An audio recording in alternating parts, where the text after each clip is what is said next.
Media और electronic media के बंधुओं का मैं स्वागत और अभिनंदन करती हूँ। आज का प्रेस कॉन्फ्रेंस में हमारे साथ में हमारे राष्ट्रीय अनुसूचित जनजाति आयोग के लीगल एडवाइजर राहुल यादव जी हैं और कमीशन के ही इन्वेस्टिगेटर के नाते रिया जी हमारे साथ बैठी हैं, रिया राजपूत।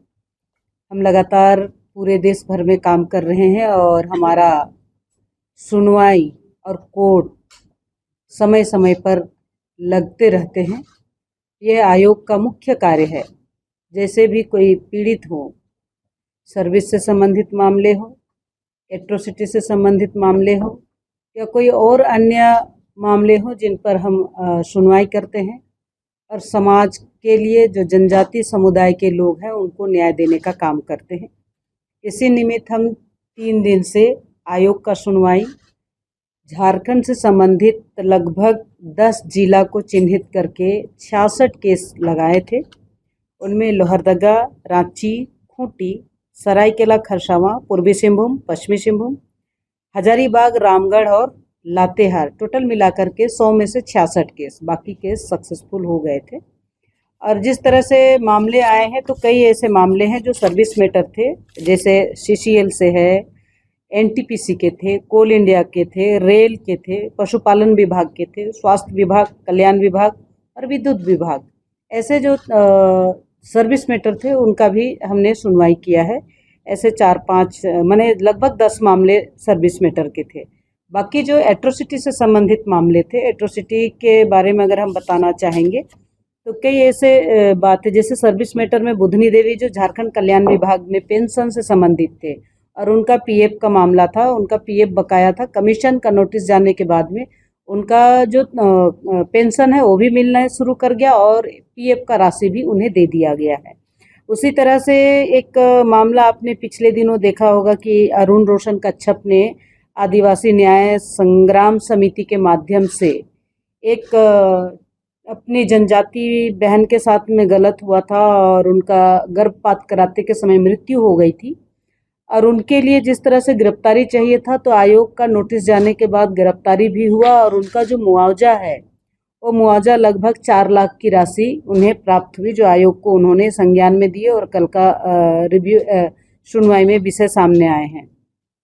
ऐसे अगर हम देखेंगे मत्स्य विभाग में भी एक अलका कच्छप करके थे, मत्स्य प्रसार पदाधिकारी के नाते वो थी, लेकिन उनको बहुत साल नौकरी होने के बाद भी प्रमोशन नहीं दे रहे थे और ये संज्ञान आयोग के पास आई। आयोग का नोटिस जाना और सुनवाई करने से पहले पहले उनका प्रमोशन आ गया और इस समय वो जिला प्रसार पदाधिकारी कृषि पशुपालन एवं सहकारिता विभाग से बनाया गया है। इसी तरह से कई ऐसे मामले छन करके आए हैं। अधिकतर मामला अगर झारखंड में देखेंगे तो जो अनुसूचित जनजाति समुदाय माने आदिवासी समाज के तमाम जमीन का CNT एक्ट का वायलेंस सबके सामने दिखाई दिया है। यह बहुत ही निंदनीय है और आज भी हमने सुना है। आज अगर हम बात करते हैं कांके बुकरू की बात करेंगे तो वहाँ ऐसे लगभग एक ही प्रकार का केसेस थे, 6 केसेस थे। ये चमा गांव का है और चमा गांव में लगभग लोगों का जमीन को जबरदस्ती हस्तांतरित करने का प्रयास किया गया। ये मामला इनका जो हम कहते हैं ये पंजी 2 का जो पेपर है वो अभी इनके पास CBI प्रवर्तक निदेशक के पास में है, ED के पास में है, लेकिन भी जबरदस्ती वहाँ के जो ट्राइबल लोग हैं बिना उनको डरा धमका करके उनका ज़मीन को कब्जा करने का प्रयास किया गया है। इस विषय पर अभी हमने सुनवाई भी किए और लगभग 6 ऐसे केस थे, सबका ज़मीन कब्जा किया था। आयोग का आज सुनवाई होने के बाद में DC और सीनियर SP SSP ने उनको बोले हैं कि FIR करने के बाद में उनका तुरंत में वारंट और वारंट के साथ में एक कोर्ट में अपना चार्जशीट दाखिल करके आयोग को सबमिट करेंगे। तो ये विषय सामने आया है और उनका त्वरित कार्रवाई के लिए बोले हैं। और विशेष रूप से ऐसे जो एरिया है कांके एरिया में, जैसे बहुत सारे ऐसे ज़मीन से संबंधित मामले हैं जो ज़बरदस्ती ले जा रहे हैं और आज व्यक्तियों को रहने का एक मौका नहीं दिया जा रहा है। तो इसके लिए अगर हम देखेंगे तो हमने DGP को और चीफ सेक्रेटरी को भी आयोग की तरफ से एक लेटर जाएगा कि उनका सुरक्षा प्रदान करने के लिए अगर एक छोटा पुलिस चौकी भी वहाँ बनाया जाए ताकि सुरक्षा प्रदान हो सके, ये आयोग ने मेंशन किया है ताकि उन लोगों को सुरक्षा प्रदान मिल सके। हमने और कई मामले को देखा है, जैसे आजकल अगर देखेंगे तो हॉस्पिटल से संबंधित मामले भी हैं, जिस तरह से बेटियों के साथ में, बच्चों के साथ में ऐसे मामले आते हैं जिनको अगर देखा जाए तो हेल्थ इशूज सामने आ जाते हैं। आपने पिछले दिन सरायकेला खरसावां की बात देखे होंगे कि और चाईबासा की बात सामने आई है कि एक बच्चे को थैले में पैक करके ले जा रहे हैं। आयोग ने उसको अखबार के माध्यम से जो सूचना मिली है तो सो मोटो लिया था और इस पर कार्रवाई तो उन्होंने जो बताए हैं चिकित्सा सचिव ने कि जिस तरह से उस बच्चे को लिया गया उस समय गाड़ियों का अभाव था। लेकिन हमने आयोग की तरफ से एक विषय गया कि आप उनको एक नोटिस निकालिए कि जितना उन्होंने कहा कि एनजीओ के साथ टाई अप करके कि गाड़ियों का अभाव ना हो, चाहे कोई भी लायंस क्लब हो, रोटरी क्लब हो या और अन्य एनजीओ जिनका अपना एम्बुलेंस चलता हो या सवाहक गाड़ियाँ मिलती है, इसके साथ में उनका एमओयू हो ताकि कोई भी हॉस्पिटल हो या पीएससी सीएससी हो उन तक से कुछ ऐसे व्यवस्था बन पाएंगे, अगले बार से ऐसा ना हो इसके लिए प्रयास करें। अगर सरकार के पास नहीं है लेकिन भी एक योजना बननी चाहिए कि प्रत्येक जगह सफिशिएंट एम्बुलेंस भी हो और उस एम्बुलेंस का टू इन वन एक पंथ दो कार्य ऐसे कर सकते हैं। कोई ज़रूरी नहीं है कि 100 वाहन ही हो सके, बहुत बड़ा बड़ा हॉस्पिटल है लेकिन जो एम्बुलेंस है उससे भी उनको घर तक पहुंचाया जा सकता है, ऐसे प्लान करना चाहिए। जैसे हम लोग को भी बहुत दुख हुआ कि उस बच्चे को 60 किलोमीटर उनको गांव तक जाना था, लेकिन दुर्भाग्य की बात कि वहां पर 2 ही एम्बुलेंस थे, एक वहाँ से 200-250 किलोमीटर दूर थे और एक खराब थे। तो ये कहने की बात है, लेकिन अगर इनका समुचित व्यवस्था हो जाए तो दोबारा ऐसा मौका ना मिले। ऐसे कई मामले हैं। एक हम पूर्वी सिंहभूम की बात करेंगे।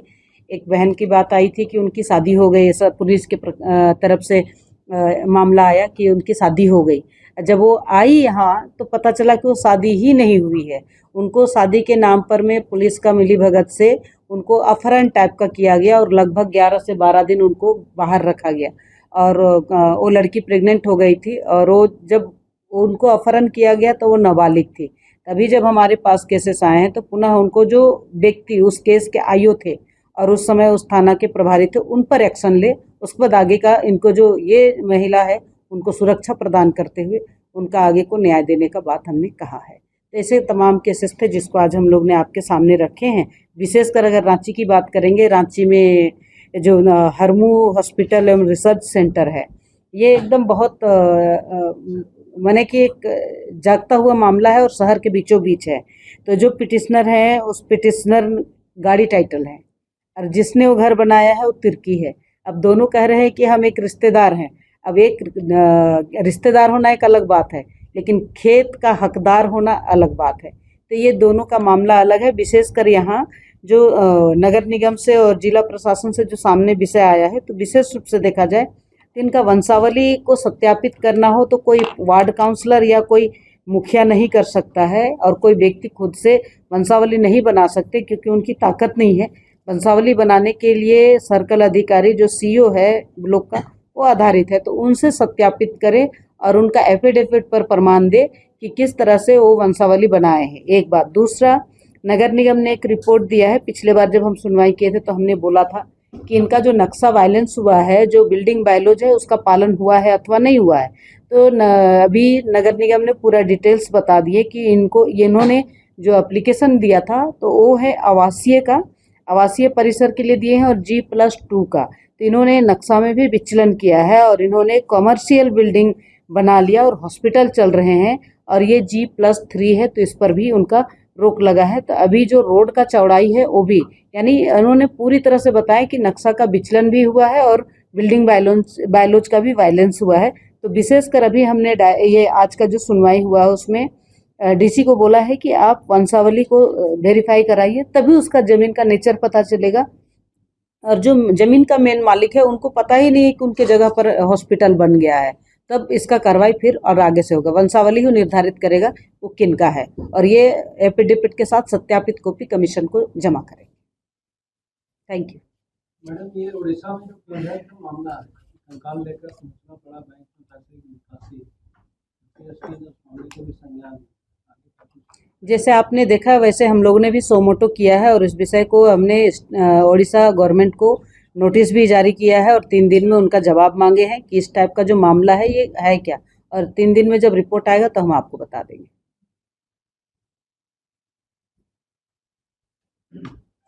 बुधनी देवी है, झारखंड कल्याण विभाग के हैं, इनका केस सक्सेसफुल हो गया। अरुण रोशन कच्छप है, ये जो आदिवासी लड़की का मुआवजा जो था और उनका गिरफ्तारी था, ये सक्सेस केस है। और जो हेल्थ विभाग का है, हेल्थ विभाग से नहीं, मत्स्य विभाग का है, उनका केस सक्सेसफुल हुआ। आपका एनटीपीसी का केस है वो सक्सेसफुल हुआ।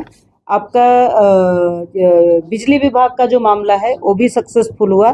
कई जमीन से संबंधित मामले हैं, उनका भी जमीन का रसीद कट गया। उनका जो पंजी 2 में वायलेंस हुआ था, किसी और के नाम से रसीद कटता था, वो संशोधन होकर के उनका रसीद कटना शुरू हो गया। वो सरायकेला खरसावां का भी है और लोहरदगा का भी है। ये 2 मामला सामने आए, जो ऐसे कई ऐसे मामले हैं जो सक्सेसफुल हुए। और जो मोटा मोटा है जो हमने आपको बताया, सर्विस से संबंधित मामले हैं, जमीन से संबंधित मामले हैं।